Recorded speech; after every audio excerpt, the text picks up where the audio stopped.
growth, transformation, self care, self love, self nurturing, and prioritizing you. Hi, my name is Sandra, and welcome to Tap the Soul. Here we talk about mindfulness, intentional living, curating your life, and most importantly, prioritizing you. So, I've been on a journey. For the last 10, technically 11 weeks, I have been going through a journey called Whispers Behind My Smile. It's a 12-week program, a journey within that I created. And at the start of it, I had a lot of thoughts of where I would be towards the end of it. I am now at week 10 slash week 11, and where I started is not where I am and where I expected I would be. Now, normally I record this at the beginning of the week or close to the beginning of the week. This one I'm doing after. So it's this one is more a recap of week 10. And week 10 was focusing on growth and transformation. And because I am a journaler, I will be looking down at my notes. And I also have a monitor up just for ease and access to be able to remember everything that I want to say today. If this is your first time here, I am always welcoming anybody who pops on one of these videos to join me. The prompts for every week is located in the post tab here on my YouTube page. Feel free to start whenever you want to. I also like to encourage you to grab a pen, grab a notebook. It doesn't have to be fancy. Or if you prefer, just grab the Notes app in your phone and take a moment for yourself and have a conversation with yourself as you go through these prompts slash questions and see what comes up. For me, what I've been doing week to week is doing just that, grabbing my pen, grabbing my paper, usually playing some music in the background. And the whispers have been getting louder and louder throughout each week. It's not an easy journey, but it's one that I thought would just be focused on self care and on self nurturing. And it's really turned into a whole other level of self discovery, which is something that I'm navigating my way through, and I'm staying disciplined and consistent to continue even on some of the rough weeks that have happened over the last duration of this program. So let me dive into this. I'm going to go through each of the prompts. I'm going to share some of the contents of my journal and my thoughts for each, and then I'm going to wrap it up. So, prompts number one: what are the most significant changes I've noticed in myself during this journey? Now, let me read all of the prompts and I'll come back and answer it. Let me do it that way. Prompt number two: what limiting beliefs have I overcome or want to continue working on? And then prompts number three: how can I empower myself to keep growing beyond this program? So I was ready to dive in and start talking about my thoughts for prompt number one. So I didn't record last week because at the time of recording right now, last week would have been my daughter's 30 plus year birthday. And I'm one of those nostalgic folks where I go through the journey. I'll always talk about the look back and reflection. So every year for the last 30 plus years, I remember the journey of her. The journey that got me to the point of becoming a wife and a mother at the age of 17. I'll let that sink in for a bit. And I know we have a lot of the teenage mother stories that's been going on. And when I think about significant changes throughout this journey, I actually go a lot further back in light of the fact that I'm looking back at that 16-year-old version of me who got pregnant and then got married and became a mother at 17 to where I am now at 51. It's been quite a journey, I will say. And I will have to admit that I am finally at that point at the age of 51 to start loving myself. I just want to make sure I'm making that really, really clear. Like that's a significant change for me. And that also ties into the fact that I've gone through a session or a few sessions actually of evolutions of growth throughout the journey. And I know that you have to do it in stages that make sense for you. There's no textbook logic on how to do this. And for me to be able to sit here today at the age of 50, 51 and say that I am starting to love myself and that I am appreciating the growth that I've gone through from back then to now, and even before then, but using that as a marker to now is huge to notice, and it's not just something that's just a blur because sometimes Life becomes a blur if you don't stop and take a moment to really reflect or to look back. I'm going to go into prompt number 2 and give you my response for that one. So, what limiting beliefs have I overcome or I want to continue working on?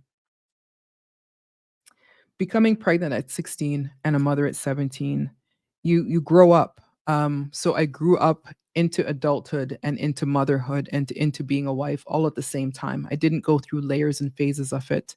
And when I look back at the limiting beliefs that I have written in my journal from I was way before I gave birth to my daughter. So when I take stock at what limiting beliefs have I overcome or continuing to work on, I'm going to say that I am continuing to work on and overcome the limiting beliefs that I am not worthy, that I am not enough, that I'm not worthy of love.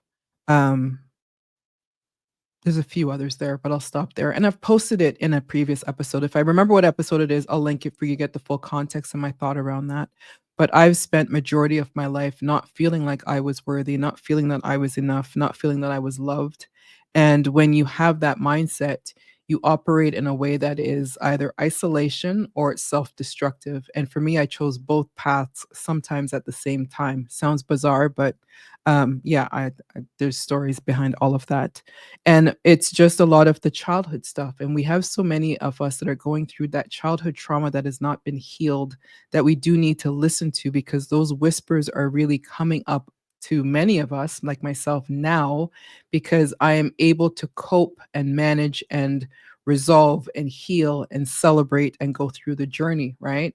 So every time I talk about the look back and I talk about reflections, I always say it's important to do that, especially, and it's not to stay there, and I've said this before. So it's not to stay there. It really is when I go back with these adult eyes that I have now and look back at the version of my 16-year-old self getting pregnant and becoming a mother and a wife at 17, there's a whole bunch of nuggets that's just sitting there waiting for me to go back and collect them to get me through what I need to get through, to heal what I need to get through, to celebrate what I've been through, and to use it as that foundational piece as I continue to build and curate my life, being intentional and being mindful. And some of it's heavy and some of it is dark and some of it is unpleasant. And when I go back to before the 16-year-old version of myself and I look at other childhood situations that I've been through, good and bad, right? We had to go through them. And I've said that before. The only way out is through. We had to go through all of these moments to get us to where we are today. And I always like to look back. I just try not to stay there because there's something to be learned from those experiences that you've been through, positive and negative, to help nurture you through as you journey forward. Not feeling like I'm worthy, not feeling like I'm loved, wanting to belong, wanting to feel appreciated, wanting to feel respected, wanting to feel protected. I was doing all of this up until recently, actually. Over the years, in various ways, shapes, or form, people, places, and spaces, looking for a lot of the validation outside that really I should have been just looking within. And doing this journey over the last 10, now 11 weeks, I'll talk about week 11 in another video. But at the point of week 10, getting to that realization that the authentic connections that we think we have, the authentic connections that we do have and that we want to build on, the new authentic connections that you want to create, the most important connection of all is the one with yourself. Looking for validation of any kind externally, you need to look for it first within yourself. And it's taken me a long time to get to that point of realization and acceptance because it's now allowing me to no longer be tied to people, places, and spaces that are not in the best interest of who I am at this phase of my life and how I'm trying to curate my life going forward. And it's not about people being bad. Some people are just genuinely bad, but it really is just about alignment and it's about putting boundaries in place. So the limiting beliefs that I've had about myself, I'm still a work in progress on trying to get through believing that I am always worthy, that I am always enough, that I am always worth love. I am always worth being respected and being protected. But I'm doing that work for myself. And then I will be able to be in a position to have the right boundaries in place to allow the right people to be a part of my circle to give me that same support. But I have to start within myself. The last prompt: what can I empower myself to keep growing beyond this program? Two words that I've been talking about in my journal for years that I have been neglecting, that I'm now being intentional on incorporating loudly. And that would be discipline and consistency. And that's why a couple weeks back, I think when I was at the week 6 mark, I recorded and talked about how proud I was to get to that halfway mark, because I'm really being committed to myself. And I'm not used to doing that. And we all have that, right? We have roles and responsibilities and obligations and requirements that take up all of our time. And it doesn't really give us a lot of time for us to focus on ourselves, like really have that heart to heart, which is why I always encourage you to grab that notebook, to grab that pen, to open up that notes app, take yourself through the prompts. Last week, I talked about a mirror exercise that I've been doing for just over a year and a bit now, and I've intensified it since I've been doing this program. And standing in the mirror stark naked and having a conversation with yourself with zero interruption, no phone, no people, no pets, no distractions. You're just having a conversation with yourself out loud or silently. We don't do that often. So taking the time to do a mirror exercise, or taking the time to journal or write notes in whatever you want to write your notes in and have a conversation with yourself, those are the kind of things that I will keep going beyond the program and doing. And when I talk about discipline and I talk about consistency, is that I can spiral easily in my notes, in my notebook, or on my MacBook Air in the Scrivener app, because I love to write and just let my imagination run wild with my fingers on the keys. So I'm going to figure out how to put balance in place to discipline how much time I am investing into my journal time or my writing time, and then make sure that I have that balance in place to allow me to actually just live my life. So I'm doing a lot of writing, post it and put it out there into the world. I'm doing a lot of, I play music and I do other things. Celebrate.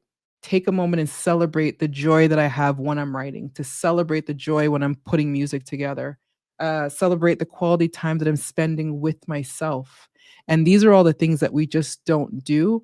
And having a program right now makes it easy because I have a structured guide.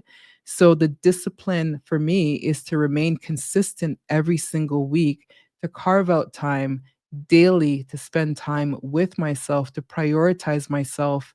And there's other things throughout this program that I don't talk about that I do. So it's really about putting those things into my regular routine, into my regular system, into my regular flow.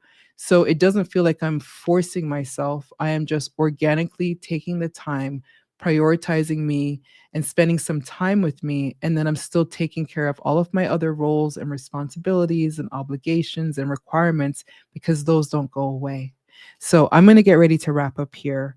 And I will say that when I'm looking back at my childhood, where I questioned my worth due to conflicting love from parents and siblings and family and coworkers and friends and boyfriends and best friends and girl groups and all of the above, a lot of that I was looking for, I had to look within.